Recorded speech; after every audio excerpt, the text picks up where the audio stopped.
Okay, so always save the best for last, right? The final message, I believe, for today is what I feel is the most unfortunate human condition regarding life and death. When we pass, there is this service and ceremony where we have this thing called a eulogy. And we speak life into the expired life for the living. Yeah, I said it. At what point in the non-expired life of the living did you speak that life into that living while alive? I believe that you should speak the words that you would speak upon the deathbed of the individual to whom I speak of, to their face before they are gone. Why? 1, you're speaking life into the life while it's living and alive. 2, you will bring peace to your grief and mourning process in doing so.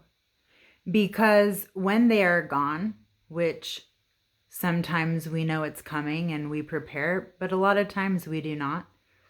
And then you are going. It is a fact. You are going to carry the guilt or remorse or regrets associated with not doing as I believe we should do. So there's a couple of things that are overlapping with this thought process. And that is, again, we have so many conditioned behaviors that we never even question. And clearly I'm presenting myself to question the things that we aren't questioning, because this is how I exist. This is how I exist. And when people who are closest to me see the light in my life, this is how I radiate from dark spaces. This is how, through these thoughts, but also through the execution and action upon the thoughts that I have.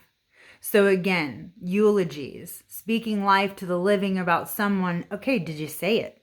Do they know it? In the event it's someone who has transitioned as a result of taking their own life, did you ever say those things to their face while they were alive? And could that have potentially been the lifeline? Could it have? I don't believe that we can change the Creator's will, but could we have brought a greater sense of peace and love and belonging prior to that transition? Perhaps. So now I'm going to overlap onto the eulogies and speaking life to the living about the no longer living. And I'm going to talk about the social media component again, because I'm just not going to stop until I stop. I'm going to be the first to say, when I am gone, do not put a message on my motherfucking Facebook. Do not. Straight out, do not. I understand that we have our grieving processes and that it brings us some type of familiarity or comfort in order for us to do these things, but not a showmanship, not a performance, not a self-serving, self-indulged Oh, poor you, you're grieving type shit move. That's real talk. It always disgusts me. It doesn't disgust me that when someone is gone, that in order to maintain some sense of connection, that we would visit the memories that they created on their social media and perhaps leave interactions. Cool. But again, I'm talking about the eulogy component, the speaking life into the deceased who, yeah, bro, we can go into existentialism and the fact that they're all around us and they can hear you, but what the fuck is your true intention? And be real about it and ask yourself about it and reflect about that. Because I believe that those of us who are here breathing our life spirit with broken spirits need to hear it. Not the ones who are mourning, who have similar, y'all could sit around and powwow for the next 20 years after they've passed. It's completely irrelevant. And I just want you to be aware of it in case you weren't.